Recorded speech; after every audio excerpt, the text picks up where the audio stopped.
from BGI Television. First, the headlines. NLC protest is about hunger, not minimum wage, says Ajaero.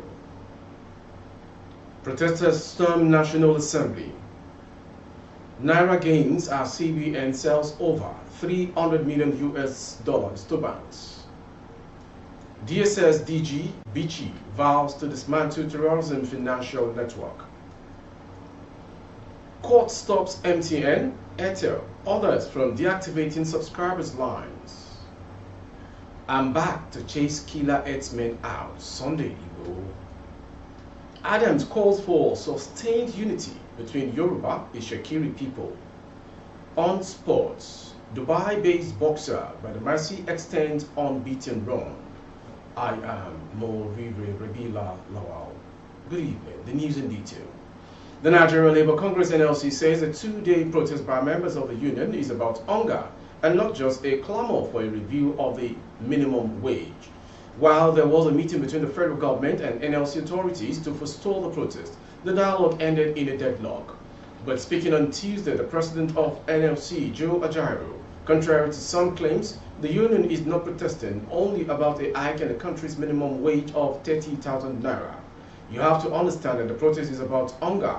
What of those who are not working? The minimum wage, when it will it be completed? When will it be implemented? What will be the minimum wage that will remove the hunger totally?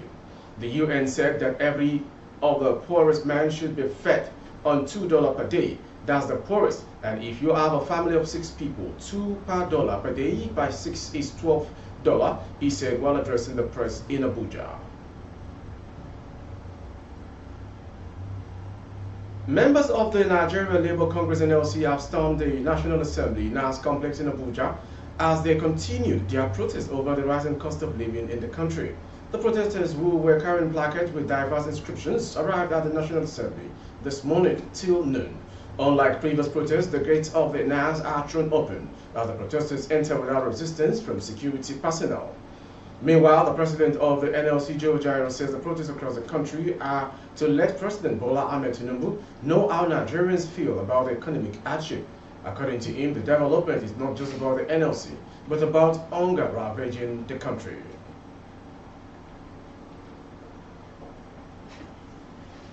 The Naira appreciated against the dollar to 1,582 Naira per dollar at the close of trading activities at the official market on Monday. According to data obtained from FMDQ Securities, the increase was 12 Naira or 0.75% from 1,594 Naira recorded at NAFEM on Friday. At the black market, the Naira slipped slightly to between 1,555 to $1 and 1,560 Naira to $1 following market sentiment. The local currency, which peaked at a lowest of 1,900 Naira to $1 on Thursday, rebounded to 1,500 to $1 on Friday, following EFCC raid on currency speculators. However, the local currency depreciated slightly against the dollar at 1,555 Naira to $1 on Monday evening, according to data collected from some street traders. The rise in Naira value was due to market sentiment as the EFCC continued to clamp down on black market operators across Abuja and Lagos. Moving on to the next story. The Director General of the Department of State Services DSS, Yusuf Bichi, has vowed to dismantle the financial network of terrorism. Bichi said dismantling the financial network would require a comprehensive and coordinated response. He spoke at the opening session of a 5-day workshop organized by the Intergovernmental Action Group Against Money Laundering in West Africa, represented by A.S. Adeleke. Bichi said terrorist groups rely on funds to recruit, train, and equip their foot soldiers. He said dismantling the financial network of terrorists required close cooperation and coordination among law enforcement agencies, financial institutions, civil society organizations, and the international regulatory community at large. At the heart of our effort to counter terrorism lies the need to disrupt and dismantle the financial network that enables its operation. You are watching the world news from BGI Television. A federal high court sitting in Lagos has restrained telecom operators in the country from deactivating or barring any line or SIM whose user did not link to the National Identification Number (NIN). Trial Judge Justice Ambrose Lewis Alagoa restrained the telecom operators from taking such action on February 22, 2024, while ruling on an application for restraining orders by rights activist Olukoya Ogunbeye Adenisi dragged the federal government, Attorney General of the Federation and Minister of Justice, MTN Nigeria Communications PLC, and Airtel Network Nigeria Limited before the court. It listed 10 grounds for seeking the application, which include that sometime in April 2022, the appellant and applicant herein took out a suit against the respondent, challenging the action of the respondent in undermining the judicial powers of the court and the Nigerian legal system, and thus infringing on the applicant's fundamental rights. And to the next story. Yoruba Nation activist Sunday Adeyemo, popularly called Sunday Igboho, has said that he is ready to face and chase out killer herdsmen from Yoruba land totally. Adeyemo said this in a video that went viral on Tuesday, where he was seen addressing some people who were cheering him following the burial of his mother in his hometown, Igboho area of Oyo State. According to the activist who spoke in Yoruba, the federal government and soldiers deployed to Yoruba land, especially to Ekiti, where monarchs were killed in broad daylight, cannot combat these supposed killers. I want you all to stand with me so that we can liberate ourselves from the elders encroaching on our lands. Let us mount security in all the Yoruba lands ourselves. If not, they will take our land. It is my mother that was my fear before, but now she's gone. I have nothing to be scared of again. I'm now back to take back our land. While forthing the rumor about him working for politicians, the Ibadan-based activist queried if he could be working for politicians and if they would still want him dead. In 2021, that Adeyemo escaped from a deadly night raid on his Ibadan residence by the operative of the Department of State Service. He was subsequently arrested in Benin Republic on his way to Germany on July 19 together with his wife, Rocco, although he was released in October 2023. Recently, the freedom fighter returned to Nigeria ahead of his mother's burial. Igboho said the raid on his Ibadan residence was an attempt to assassinate him. Moving on to the next story. Chief Gani Adams, the Ààrẹ Ọ̀nà Kakanfò of Yoruba land, has called for a stronger tie between the Yoruba and the Shekiri ethnic nationalities. He made the call when he visited the Olu of Warri, Ogiame, and Tuwashe III at his palace in Warri on Monday. Adams, who said that there was a strong affinity between the Yoruba and the Shekiri people, called for the sustenance of the unity. We also see the Shekiri people as one of the descendants of the Oduduwa. We agree that the Benin founded the Ishekiri kingdom, but we also have Yoruba Ishekiri. Yoruba people cannot do without the Ishekiri people, and the Ishekiri cannot do without the Yoruba, so we need each other. When Chief Obafemi Awolowo was a premier of the Western region, he does not joke with the Ishekiri people. When June 12 was annulled, Pa Alfred Rewan stood by the Yoruba people. You cannot complete the struggle from military to democracy without referring to Rewan, he said. Moving on to the next story. The Kaduna State government has confirmed 5 deaths following Lassa fever outbreak in the state. The confirmation is in a report on the outbreak of the disease made available by the State's Commissioner for Health, Ajia Umar Ahmed, on Tuesday in Kaduna. She stated that an initial 6 samples were collected to confirm the outbreak, followed by another 6 samples from contact, which were sent to Bayero University, Kano for analysis, with a 24-28-hour turnaround time for the result. She indicated that the index case was 26-year-old youth corps member who took ill on February 9, presented at the 44 Army Residence Hospital but died on February 20. Symptoms presented included fever, headache, convulsion, and bleeding.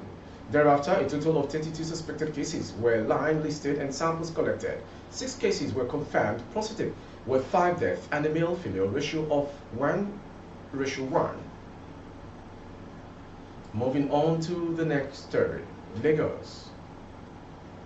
At least 11 people were rescued late on Monday night and 3 others confirmed dead when a 14-passenger boat sank around Ikorodu waters in Lagos. A statement signed by the Permanent Secretary of the Lagos State Emergency Management Agency, Lassa, Dr. Olufemi Damilola Oke Osoyintolu, disclosed this on Tuesday. According to the Lassa statement, the agency responded to distress calls concerning a passenger boat which took off from Annex Jetty around 7 p.m. On arrival, it was discovered that passenger ferry both named Oluwaseyi Funmi carrying 14 people had capsized due to suspected mechanical fault and was rapidly submerged following its departure from an aforementioned terminal. A combined team of water guards, the search and rescue team of the Lagos State Waterways Authority, Lassa, agency responders were mobilized to the scene of the incident, leading to the rescue of 11 persons alive who have been taken to Igboho ferry terminal. 3 passengers were retrieved dead, and Herdsmen has been tasked with transferring their bodies. An investigation into the cause of this mishap is being carried out by Lassa. Updates to follow. Moving on to the foreign story. The Permanent Secretary, Ministry of Defense, Dr. Ibrahim Kana, has said that the federal government will continue to reinforce the bilateral relations with the United States on military cooperation. A statement by the Director of Information and Public Relations, Ensho Ogubike, on Tuesday said Dr. Kana gave his commitment when he hosted the delegations of the United States Air War College participants undertaking a foreign study tour of allied countries at the Ship House, Abuja. Describing the Nigerian foreign policy as Afrocentric, he said Nigeria had played a major role in providing peace support operations to many African countries such as Mali, Equatorial Guinea, Liberia, South Africa, Sierra Leone, Guinea, Gambia, Sudan, and Chad, among others. Nigeria and the United States of America have enjoyed a mutual bilateral relationship over the years following the establishment of a diplomatic relationship with Nigeria in 1960. Finally, sports from the boxing ring. Nigeria's knockout specialist Idris Badamasi has extended his professional career winning streak to 7 after he earned a unanimous decision win on Sunday at the Agenda Avenue, Dubai, Media City. The bout on Sunday against his fellow Nigerian Oluwaseyi Emmanuel was his first professional fight to go the distance, as he had won all his previous 6 fights by knockout. Badamasi, who now holds a record of 7 wins and no losses, said it was easy for him to work to secure the win against Emmanuel in Dubai and is eager for his next fight. I am not tired at all. I'm very good. I trained very hard for this. I was in camp since November and it was very easy work. Who is next? Let's go. Let's continue to chase greatness, says Badamasi. With the sports story, we've come to the end of today's world news. Before we go, some recap. NLC protest is about hunger, not minimum wage. Joe Ajaero. Hardship, protesters storm National Assembly. Naira gains as CBN sells over $300 million to banks. DSS DG Bichi vows to dismantle terrorism financial network. We also brought to you concerning the NIN registration and suspension. Court stops MTN, Airtel, others from deactivating subscribers' lines. On sport, we brought to you Dubai-based boxer Badamasi extend unbeaten run to 7. For update of our broadcast on YouTube, our handle is Baba Bagidi Imo Television. Kindly subscribe and click on the notification bell, select option all to access all of our broadcasts on Facebook, Bagidi Imo with Alawi Adebayo. Please like and follow the page. Thank you for watching. I am Moriri Rebila Lawal.